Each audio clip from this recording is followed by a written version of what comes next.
Good morning. Good morning. All right, the title of my talk today is The Source of Life Itself. It's actually correct on the board. This is good. So I'll start with a couple of quotes. If I advance confidently in the direction of my dreams and endeavor to live the life which I have imagined, I will meet with a success unexpected in common hours. And another, once I've made a commitment to a way of life, I put the greatest strength in the world behind me. It's something called heart power. Once I've made this commitment, nothing will stop me short of success. And the third one, the moment I definitely commit myself, then providence moves too. That's a short one, easy to remember, and I think of that often. I think once I make up my mind, the universe gathers behind me and supports me. It's wonderful. So these are three compelling quotes about the power of the committed life. And since we began our month on this topic with them, I really felt it was fitting to end them. But I also wanted to do a personalized version of each one of those quotes. And I think that they're pretty affirmative. Don't you think they're nice affirmative statements? Well, here's another compelling statement. The power of commitment taps into the very source of our being. And when we consciously tap into the very source of our being, we have tapped into the source of life itself, precisely as the Master Teacher Jesus said. And that is our premise for this morning, and it's just such an exciting premise that I want to say it again. I love this quote. The power of commitment taps into the very source of our being, and when we consciously tap into the very source of our being, we have tapped into the source of life itself, precisely as the Master Teacher Jesus did. And he did some pretty wonderful things, didn't he? And when we tap into that source of life itself by tapping into the source of our being, what happens? We call forth miracles. So today I want to talk a little bit about miracles and how they fit into being committed and are committing to being who we came here to be and do. And so I want to start with what is really a miracle. So just to be sure we're on the same page. A father of New Thought, Ralph Waldo Trine, in tune with the infinite, answered that question in this way. He said, "For what, let us ask, is a miracle? Is it something supernatural? It is supernatural only in the sense of being above the natural, or rather, above that which is natural to man in his ordinary state. A miracle is nothing more nor less than this. Anyone who has come into the knowledge of his true identity, of his oneness with the all-pervading wisdom and power, thus makes it possible for laws higher than the ordinary mind knows of to be revealed to him. These laws he makes use of, the people see the results, and by virtue of their own limitations, call them miracles, and speak of the person who performs these apparently supernatural works as being a supernatural being." Here's an example in concrete terms. There was a young nun who worked for a local home health care agency and was out making her rounds when she ran out of gas. Fortunately for her, there was a gas station that was just 1 block away. So she walked to this station to borrow a gas can so she could get enough gas to start her car, and then she would bring it around to the station and fill it up. Well, the attendant regretfully told her that the only gas can that he owned had just been loaned out, but if she would just wait, he was sure it would be back shortly. Since the nun was on the way to see a patient and time was a little tight, she decided not to wait, and she walked back to her car to see if she had something that she could fill with gas and then carry back to her car to get it started. As she was rummaging through the trunk, she spotted a bedpan she was taking to the patient. Always resourceful, she carried it to the station, filled it with gasoline, and carried it back to her car. Just as she was pouring the gas from the bedpan into her gas tank, another car slowly pulled up next to her, and the 2 men in it watched her with their eyes wide open. One of them turned to the other and said, "I know it's said that Jesus performed miracles like turning water into wine, but if that car starts, I'll become a believer for the rest of my life." One of my favorite statements of Ernest Holmes appears on 162 in the text, and he says, "Because we fail to realize that principle is not bound by precedent, We limit our faith to that which has already been accomplished. In other words, we look back to see what's already been done, right? And few miracles result. When faith finds its proper place under divine law, there are no limitations, and what are called miraculous results follow. Or in the words of Power of Commitment by Douglas Yeaman and Noel McGinnis, miracles are always available to us when we commit ourselves to reorder our perceptions in a radically different way. So it could be said that a miracle is the changing of consciousness from the thought of impossibility to the attitude of all things are possible. I could go on and on defining and theorizing about miracles, but that's really not where I want to spend our time today.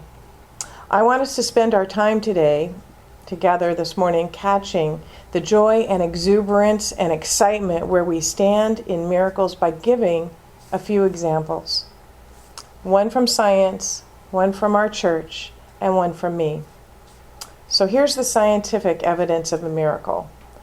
In the early 1970s, Carol Simonton, a radiation oncologist at Travis Air Force Base that says Texas. I wonder if there's a Travis Air Force Base in Texas too, because I know there's one here in California, became frustrated when malignant tumors regrew in many of his patients where earlier ones had been successfully eliminated via radiation therapy. Since curing their cancer didn't work, he felt that these patients required something additional to conventional medical treatments. Suspecting that the recurrence of tumors had a psychological basis, he developed a therapy involving deep relaxation and mental imagery. Along with other exercises, his patients vividly and repeatedly visualized their white blood cells performing successful search and destroy missions against cancerous tissue. The survival rate of cancer patients who participated in Simonton's visualization therapy was significantly greater than among patients who received only conventional treatment. However, the medical community was not ready to reorder its perception of reality. It dismissed his work, and it was left to be buried in obscurity. But less than a decade later, another doctor decided to build on what he considered to be the most effective piece of Simonton's work. The assumption that individuals have self-controlling authority and influence over the well-being of their own minds and bodies. And he did this work with 36 children who had been diagnosed with terminal illnesses, cancer, leukemia, or another incurable disease. Each of the children had been sent home to die within 6 months or less. You may have heard of this doctor. His name was Gerald Jampolsky. Have you heard of him? Mm-hmm. Okay. Who is a psychiatrist and at that time was the director of the Center of Attitudinal Healing in Tiburon, California. Tiburon's a beautiful place. He enlisted each of the children in a commitment to deeply examine the question of who was in charge of their lives. Were they in charge of their minds and bodies, or were their doctors in charge? Who, in other words, had ultimate authority over the state of their being? Now, before I continue talking about this experience, I want to know who remembers the 3 things that Suzanne said last week that passing the point of no return with your commitment will do, meaning you are fully and totally and completely in. Do you remember those 3 things that she talked about? Do you remember the 3 things? Okay. We have no reward chocolate, so I'm not sure our minds are going to be stimulated enough. Oh, no, you're right. You're right. I didn't bring chocolate to give rewards. Well, all right. When you are totally committed, it will help you manage your fear. It will help you laser focus your efforts. It will have you take full responsibility for yourself and your experience. And from the metaphysical perspective, we know that this kind of commitment of mind, heart, and body to a certain direction then directs the law of God. And that's when providence moves. That's why the miracles occur. There's nothing supernatural about it. That's the way it works. So back to the study. Jampolsky, am I saying his name right? Jampolsky, okay. Challenge the children to accept individual responsibility for their disease, to become aware of how they have participated in the creation of their terminal condition by surrendering authority for their own well-being to their parents and their doctors. By working with him, The children came to realize how they had abandoned responsibility for their own lives by assuming that their parents and doctors knew more than they did about how and where they should and could live. With Jampolsky's guidance, the children replaced the assumptions that they were victims of life with the assumption that they were in charge of their lives. He had them explore the proposition that they were engaged in the process of co-creation with their own creator and were capable of generating whatever outcome they wanted for their lives, despite the fact that doctors had pronounced those lives to be almost over. Having acknowledged a higher power, they used commitment to draw upon the power. Jampolsky helped the children comprehend that their will to live could affect the course of their illness. The children came to realize that just as they'd made up their minds and that they were going to die by relying on the authority of others, they could now make up their minds to live by reclaiming their authority over their own well-being. This change of mind took place as the children immersed themselves in visualization therapy, similar to Simonton's, and in writing, drawing, and other creative self-expressive activity that was meaningful, fulfilling, inspiring, and supportive of their well-being. All the while, the children maintained their rigorous adherence to whatever conventional treatments and procedures their respective doctors had prescribed for them. So they didn't abandon any of their medical treatments. They just added the visualization and all of the positive decision and commitment making that they decided. While asserting that the children could change their minds about dying, Jampolsky de-emphasized the issue of how long they had to live. Rather, he had them focus, and that's that laser focus, on maximizing the quality of life they were living at the moment. They committed themselves to being fully present-minded and self-expressive as long as they did live, which is another way of saying being who they came here to be and doing what they came here to do, rather than being concerned about death during whatever life remained to them. And that kind of goes along with our law of attraction too.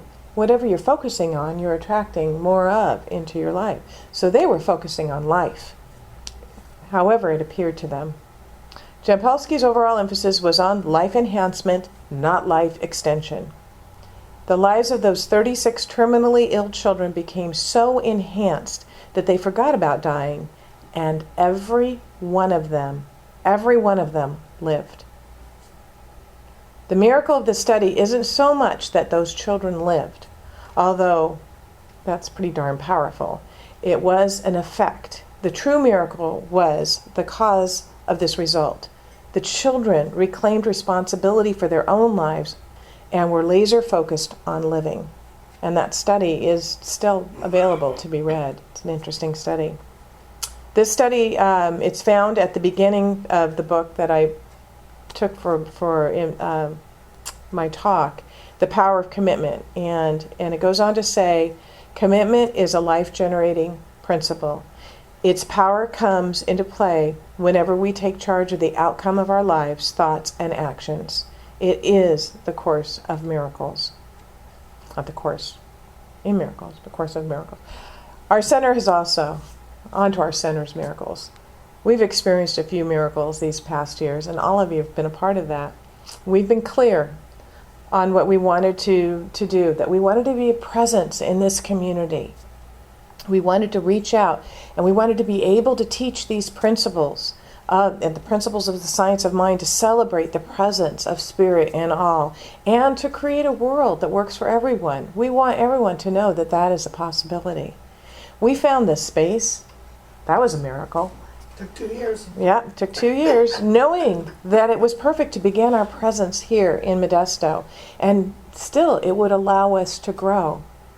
We found ways to participate in our community, such as for participating in Love Modesto, where we cleaned up a park, which was a lot of fun. We adopted the highway, which we've cleaned up several times, and now we'll clean up the right one next time. Yeah. And we've donated because we always tithe, but we've donated our treasure in need to those in need in our community as they've become aware in our awareness here. And this is different from our tithe because we always send a portion of our tithes to the home church for their spiritual support. and a portion to another area where we get our spiritual nourishment, such as the musicians who provide our music. You know, we play them Sunday after Sunday. And so as, excuse me, as a thank you, it's catching. Would you give me a drink, will you? Excuse me. As a thank you, we send them a portion of our tithe because we use their music and it enhances our spiritual nourishment and consciousness. And I want to share with you my own personal evidence of a miracle. And that would be, drum roll, right? Is it wine? No, I didn't turn it into wine, honey. It's still water. All right. My personal evidence of a miracle is each and every one of you. You are my miracle because I may have had a vision at one time of starting and creating a center for spiritual living here in Modesto, but our center is not our building, even though it's miraculous as it is. That is not our center. It's not the building where we meet. It's the people. It's you who come to our Sunday services, who come to our classes, who come to our workshops, who come to our spiritual cinema nights and our meetups that are going to start in our book clubs, and you who come and volunteer and help us with all of our projects in the community. That, to me, I had no idea. I didn't know how it was going to happen. I just had a vision, but you made it happen. So you are my personal miracle. And I must tell you, I'm filled with tremendous gratitude for each and every one of you. So I want to end this morning and this series on commitment with some questions for you. First, how would your life be different if you were as passionately committed to self-fulfillment in your job as you were those children to being fully alive while life remained? And it doesn't have to be a job. It can be your job where you work, but anything that you feel drawn to be committed to, any project. How would you feel? How would your life be different? How would your life be different if you approached your relationships with similar commitment, engaging others at the leading edge of their lives from the leading edge of your own? That's a fun one. Those connections are so wonderful. How would your life be different if you engaged the power of commitment to be who you came here to be and do what you came here to do? How would your life be different? I believe it would be a living miracle because, remember, the power of commitment taps into the very source of our being. And when we consciously tap in to the very source of our being, we have tapped into the source of life itself, which is when the miracles occur. And I also know it's easy to slip into old patterns and forget our commitment. I must tell you, I started this. I did start, and then it got away from me. So I'm committed to starting again. We had it all ready for everyone to start on October 20th, which is exactly 40 days to Thanksgiving. We thought, wow, 40 days leading up to Thanksgiving or Hanukkah, whichever one you're celebrating. Or both. Or both. And so I'm committed to restarting and doing this because miracles do happen when you are committed to noting your gratitude each and every day. It's wonderful. And even though, when we do slip or forget, we don't do it on purpose, but it does show up, that we're not living our commitment. So author Howard Thurman wrote for The Inward Journey, "Despite the dullness and barrenness of the days that pass, if I search with due diligence, I can always find a deposit left by some former radiance, but I had forgotten. At the time it was full-orbed, glorious, and resplendent. I was sure that I would never forget. In the moments of its fullness, I was sure that it would illumine my path for all the rest of my journey. I had forgotten how easy it is to forget. There was no intent to betray what seemed so sure at the time. My response was whole, clean, authentic. But little by little, they crept into my life, the dust and grit of the journey. details, lower level demands, all kinds of cross currents, nothing momentous, nothing overwhelming, nothing flagrant, just wear and tear. If there had been some direct challenge, a clear-cut issue, I would have fought it to the end and beyond. So in the quietness of this place, surrounded by the all-pervading presence of God, my heart whispers, keep fresh before me the moments of my high resolve, that in fair weather or foul, in good times or in tempest, in the days when the darkness and the foe are nameless or familiar, I may not forget that to which my life is committed. Keep fresh before me the moments of my high resolve. Let us right now commit to keep fresh before each of us the moments of our high resolve. And so it is.